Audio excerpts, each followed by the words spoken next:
আজকে আমি যে রেসিপিটা আপনাদেরকে দেখাবো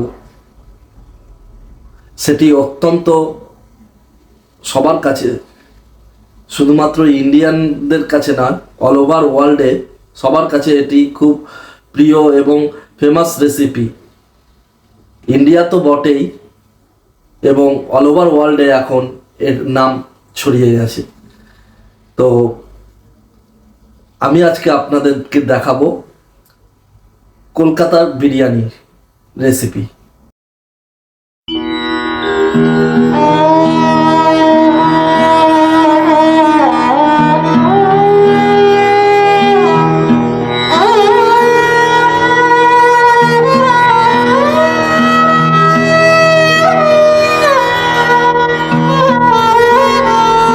আপনারা জানেন কি, এই বিরিয়ানির জন্ম কলকাতায় নয়, এর শিকড় কিন্তু লখনউতে। 1856 সালে নবাব ওয়াজিদ আলী শাহকে ব্রিটিশরা ক্ষমতা থেকে সরিয়ে কলকাতার মেটিয়াবুরুজে নির্বাসনে পাঠায়। সঙ্গে নিয়ে এলেন তার সঙ্গীত, তার সংস্কৃতি, তার প্রিয় বাবুর্চিদের। তার বাবুর্চিরা ছিলেন অসাধারণ। তারা রান্না করতেন অবধি বিরিয়ানি, যেখানে ধীরে ধীরে রান্না হয়েছিল সুগন্ধি চাল আর মশলাদার মাংস। কিন্তু নির্বাসনে জীবন ছিল সহজ নয়। নবাবের রাজসিকতা হারিয়ে গিয়েছিল। বিরিয়ানিকে একটু বেশি মানুষের জন্য টানতে বাবুর্চিরা একটি বুদ্ধি করলেন। তারা বিরিয়ানিতে যোগ করলেন সেদ্ধ আলু, এবং বিরিয়ানি তৈরি হতো সর্ষের তেল দিয়ে। হ্যাঁ, এই অবধি বিরিয়ানি তৈরি হতো সর্ষের তেল দিয়ে। আপনারা যদি একটুখানি দেখেন, বাংলাদেশের যে বিরিয়ানি তৈরি হয় সেই বিরিয়ানি কিন্তু সর্ষের তেল দিয়ে হয়। মানে আমি বলতে চাইছি, তেহারি অত্যন্ত সুস্বাদু এবং খুব ফেমাস বাংলাদেশে এই রেসিপিটি তেহারি, এবং তেহারিতেও সর্ষের তেল ইউজ হয়। তো যেটা বলছিলাম, হ্যাঁ, আজ যে আলু ছাড়া কলকাতা বিরিয়ানি ভাবাই যায় না, তা তখন ছিল এক অর্থনৈতিক প্রয়োজনে জন্ম নেওয়া কৌশল। তো এক কথায় বলতে গেলে কলকাতা বিরিয়ানি হলো আওধি বিরিয়ানি। হাই গাইস, আমি শেফ সুরজিৎ, আর আপনারা দেখছেন গুরমেট অফ সুরজিৎ কিচেন।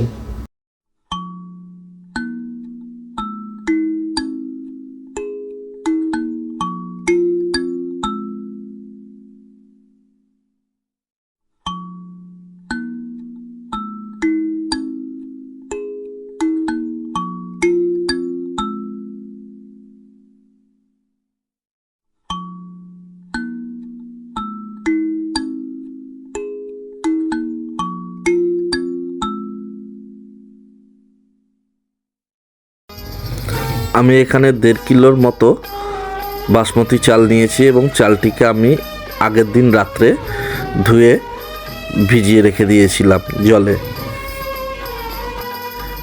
এবং আমি 1.5 কিলো চিকেন লেগ পিস নিয়ে ওটিকে ভালোভাবে ধুয়ে জল ঝরিয়ে রেখেছি।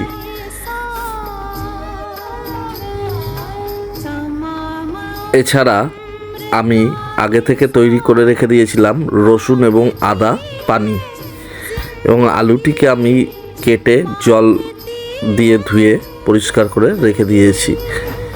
আচ্ছা, আমি এখানে একটা কথা বলি। আমি যে মশলা তৈরি করেছি, বিরিয়ানি মশলা, আমি এই ভিডিওটা অনেক বড় হয়ে যাবে বলে মশলাটা আমি দেখাতে পারিনি আপনাদেরকে, কিন্তু আপনারা ডেসক্রিপশন বক্সে গিয়ে চেক করুন। চেক করলে বুঝতে পারবেন আমি সহজ ভাষায় লিখে দিয়েছি কিভাবে মশলাটা তৈরি করতে হবে, এবং অল ডিটেলস আমি দিয়ে দিয়েছি। তো তাও আমি আপনাদের বলে দিচ্ছি, মশলাটা এখানে আমি 3 ধরনের মশলা ইউজ করেছি। এক, বিরিয়ানি মশলা, এবং সেকেন্ড, ওটাও বিরিয়ানি মশলা, কিন্তু দুটোর মধ্যে তফাৎটা কোন জায়গায় আমি অবশ্যই আপনাদের বলবো। এবং তৃতীয় হচ্ছে আমার নিজের বানানো হোমমেড গরম মশলা। তো এই তিনটে মশলার কম্বিনেশনে আমার বিরিয়ানি তৈরি। তো প্রথম যে মশলাটা বিরিয়ানির, এই মশলাটা আমি যে ইনগ্রিডিয়েন্টসগুলো ইউজ করেছি সেগুলিকে প্রথমে হালকা তাওয়ায় ড্রাই রোস্ট করে নিয়েছি, এবং ড্রাই রোস্ট করার পর ওটাকে ঠান্ডা হয়ে যাওয়ার পর ওটাকে গ্রাইন্ড করে নিয়েছি পাউডার ফর্মে। এবং তারপরে যেটা করেছি আমি, দ্বিতীয় বিরিয়ানি মশলাটা আমি ওর মধ্যে যে ইনগ্রিডিয়েন্টস দিয়েছি, শুধুমাত্র 3টে ইনগ্রিডিয়েন্টস দিয়েছি, গ্রিন এলাচ এবং জায়ফল এবং জয়ত্রী। এই 3টেকে আমি কোনো ড্রাই রোস্ট করতে হবে না, আপনারা ডাইরেক্ট ওটাকে গ্রাইন্ড করে নেবেন গ্রাইন্ডার মেশিনে। আর হোমমেড যেটা আমার নিজস্ব গরম মশলা আমি নিজে তৈরি করে রাখি অলওয়েজ, সেটাই আমি ইউজ করেছি, এবং ডেসক্রিপশন বক্সে সেটাও আমি আপনাদের ডিটেলস দিয়ে দিয়েছি কিভাবে করতে হবে। তো এই 3টে মশলার কম্বিনেশনে আমার বিরিয়ানি তৈরি, এবং এটা আমি লেয়ারে ইউজ করেছি। তো আমি একটাই লেয়ার ইউজ করেছি, 2-3টে লেয়ার আমি ইউজ করিনি, কিন্তু এই একটা লেয়ারেতেই আমি সব দিয়ে ইউজ করেছি। এখন আমি মশলা দুধটা তৈরি করে নেব। তো মশলা দুধ তৈরি করার জন্য আমি 1 কাপ গরম দুধ নিয়েছি, এবং তাতে 1 টেবিল স্পুন বিরিয়ানি মশলা 1, এবং 1 টিস্পুন বিরিয়ানি মশলা 2, এবং হাফ টিস্পুন গরম মশলা এতে দিয়ে গুলে নিয়েছি। এরপরে আমরা জাফরান দুধটা তৈরি করে নেব। তো অল্প একটু গরম দুধে আমি কিছু জাফরান দিয়ে এটিকে গুলে রেখে দিলাম। এখন আমি পেঁয়াজগুলিকে ভেজে নেব, এবং তার জন্য আমি একটি কড়াই আঁচে বসিয়ে তাতে সানফ্লাওয়ার অয়েল দিলাম, এবং সানফ্লাওয়ার অয়েলটা অনেকটা বেশি পরিমাণেই দিতে হবে।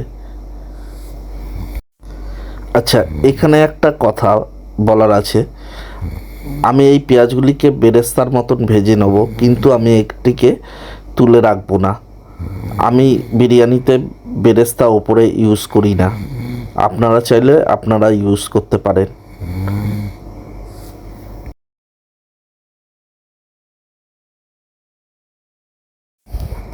আমাদের তেল গরম হয়ে গেছে, তো এখন আমি স্লাইস করা পেঁয়াজগুলিকে গরম তেলে ছেড়ে দিলাম, এবং ততক্ষণ ভাজতে থাকবো যতক্ষণ না পর্যন্ত পেঁয়াজটা বেরেস্তা হয়ে যায়। পেঁয়াজটা ভাজা হতে থাকুক, ততক্ষণ শুনে নিই আমরা কলকাতার বিরিয়ানি এবং আউদি বিরিয়ানি তার সিমিলারিটি কি। অ্যাকচুয়ালি আউদি বিরিয়ানি লখনৌতে বিরিয়ানি বলা হয় ঠিকই, কিন্তু অ্যাকচুয়ালি এটি আকনি পোলাও। আমাদের পেঁয়াজটা সুন্দরভাবে ভাজা হয়ে গেছে এবং এটি সুন্দর বেরেস্তা হয়ে গেছে। এরপরে আমি এতে আদা এবং রসুন পানি যেটা তৈরি করে রেখেছিলাম সেটা দিয়ে দেবো, এবং দিয়ে হাই হিটে ভালোভাবে এটাকে রান্না করতে থাকবো। হ্যাঁ, আপনাদের যা বলছিলাম, লখনৌর আকনি পোলাও বা আকনি বিরিয়ানি আর কলকাতার যে বিরিয়ানি তা সেম প্রসেস ফলো করা হয়। নাও I add to that 3 teaspoon salt.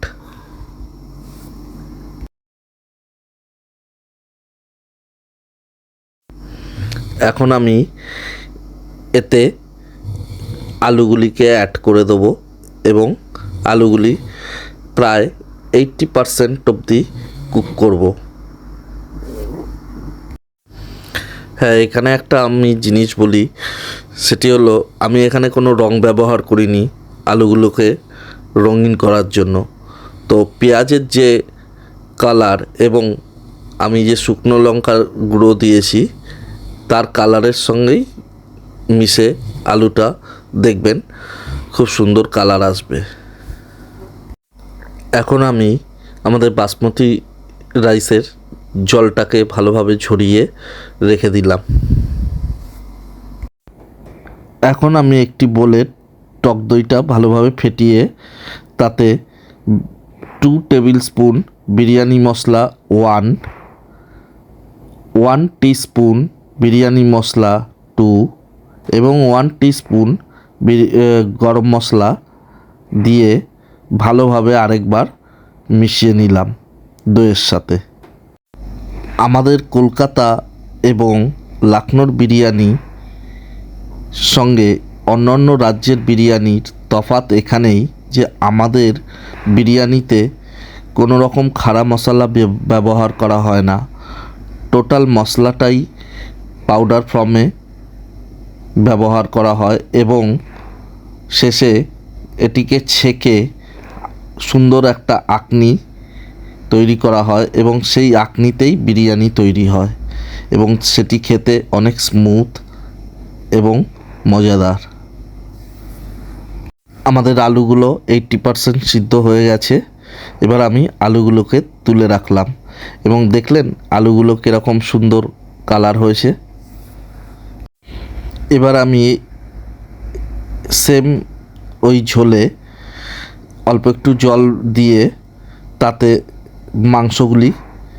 চিকেনগুলিকে ছেড়ে দিলাম এবং চিকেনগুলিকে আমরা প্রায় 80%-এর মতন 70 to 80%-এর মতন কুক করে নেব।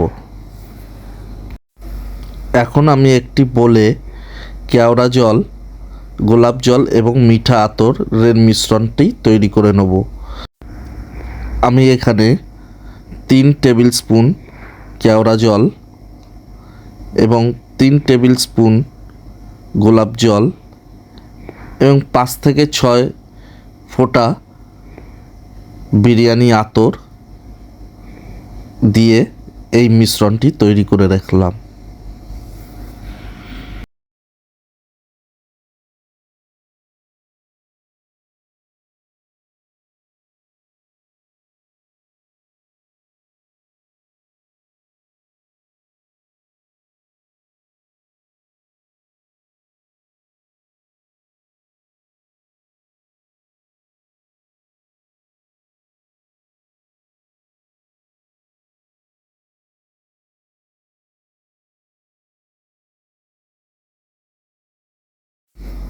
এখন আমি মাংসেতে যে টক দইয়ের সাথে বিরিয়ানি মশলা মিশিয়ে রেখে দিয়েছিলাম সেটি অ্যাড করলাম এবং কিছুটা সল্টও অ্যাড করলাম। অ্যাড করে আমি ভালো মতন এটিকে মিশিয়ে নিয়ে আরও কিছুক্ষণ এটাকে কষাবো যতক্ষণ না পর্যন্ত 70 to 80% এটা কুক হচ্ছে।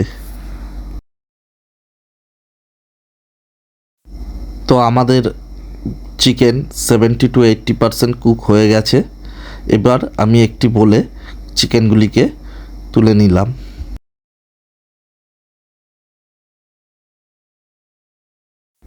এখন আমি একটি হাতার সাহায্যে একটি বলে আকনি থেকে তেলটা যে রোগানটা সেটা আমি তুলে নিচ্ছি এবং আপনারা চেষ্টা করবেন যতটা সম্ভব এই রোগান বা তেলটাকে একটি হাতার সাহায্যে তুলে নিতে। এখন আমি আরেকটি বলে ছাঁকনির সাহায্যে আকনিটাকে ছেঁকে নেব। আমাদের আকনি ছাঁকা হয়ে গিয়েছে। তো এখন আমরা তৈরি করব একটি কাপড়ে বুকে গার্নি। এটি একটি ফ্রেঞ্চ শব্দ। এখানে আমি যে গরম মশলাগুলি ইউজ করেছি আপনারা প্লিজ ডেসক্রিপশন বক্সে চেক করে নেবেন, সেখানে আমি অল ডিটেলস দিয়ে দিয়েছি। তো আমাদের বুকে গার্নি রেডি। এটিকে আমরা এখন গরম জলে দিয়ে দেবো।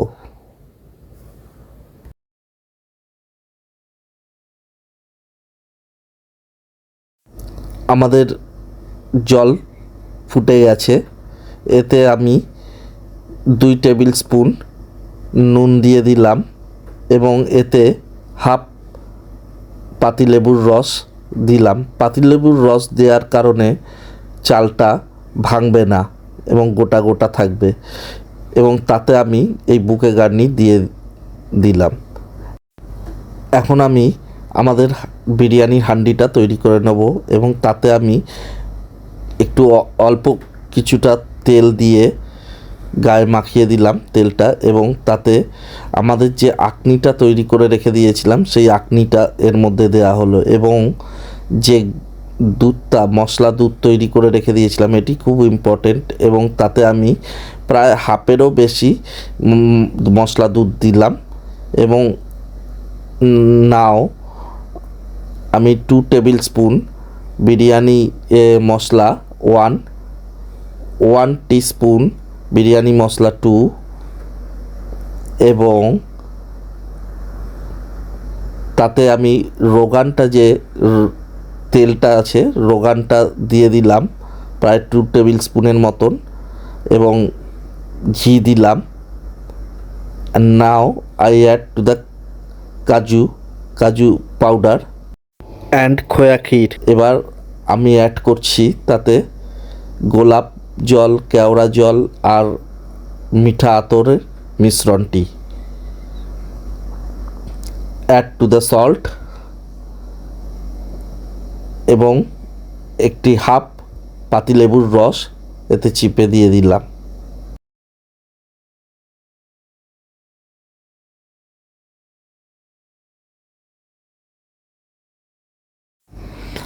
আমি আমাদের আকনিতে এখন চিকেনগুলিকে একে একে অ্যাড করব, এবং প্রথমে আমি কিছুটা চিকেন অ্যাড করার পর আলুগুলোকে এর মধ্যে সুন্দর করে সাজিয়ে দেবো। তারপরে আবার চিকেনগুলিকে বাদবাকি চিকেনগুলিকে এর মধ্যে অ্যাড করে তারপরে আমি একটাই লেয়ার তৈরি করব, এবং তাতে আমি রাইসগুলিকে দিয়ে বাদবাকি মশলা যেগুলি আছে সেগুলি দেব। আপনারা দেখতে থাকুন কিভাবে আমি করছি। তো আমাদের গরম জল তৈরি হয়ে গেছে। তো আমি এখন বাসমতি রাইসটাকে দিয়ে দিলাম।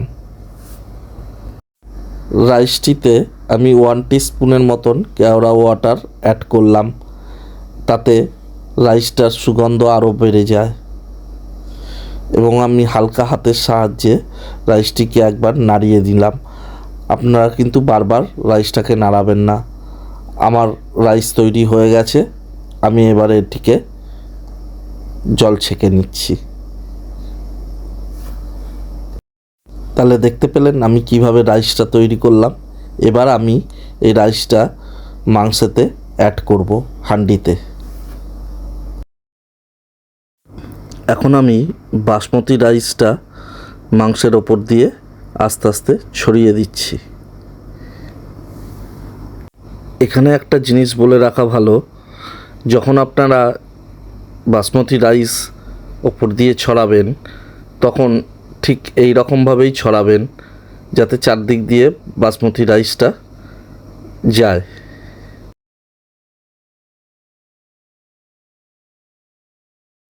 আমাদের বাসমতি রাইস দেয়া হয়ে গেছে। এখন আমি এর ওপর দিয়ে মশলা দুধটা ছড়িয়ে দিলাম। এখন আমি ওপর দিয়ে কিছুটা বিরিয়ানি মশলা 1 এবং কিছুটা বিরিয়ানি মশলা 2 ছড়িয়ে দিলাম।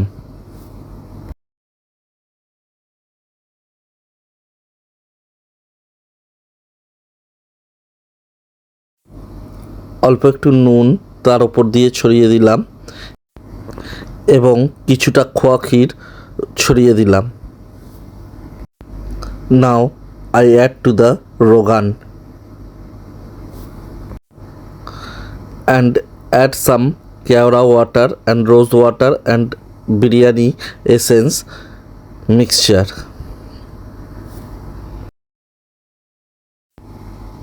এখন আমি ঘিটা ওপর দিয়ে ছড়িয়ে দেবো।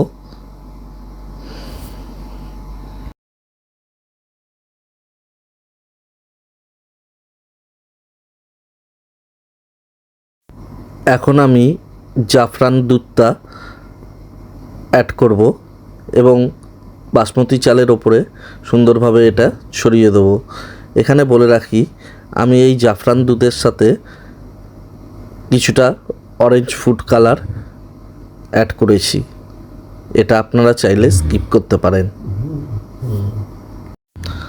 এখন আমরা চলে এসেছি একেবারে ফাইনাল স্টেজে এবং আমি বিরিয়ানি হান্ডিটা কভার আপ করে দিলাম। কভার আপ করে দিয়ে এটাকে দমে বসিয়ে দিলাম।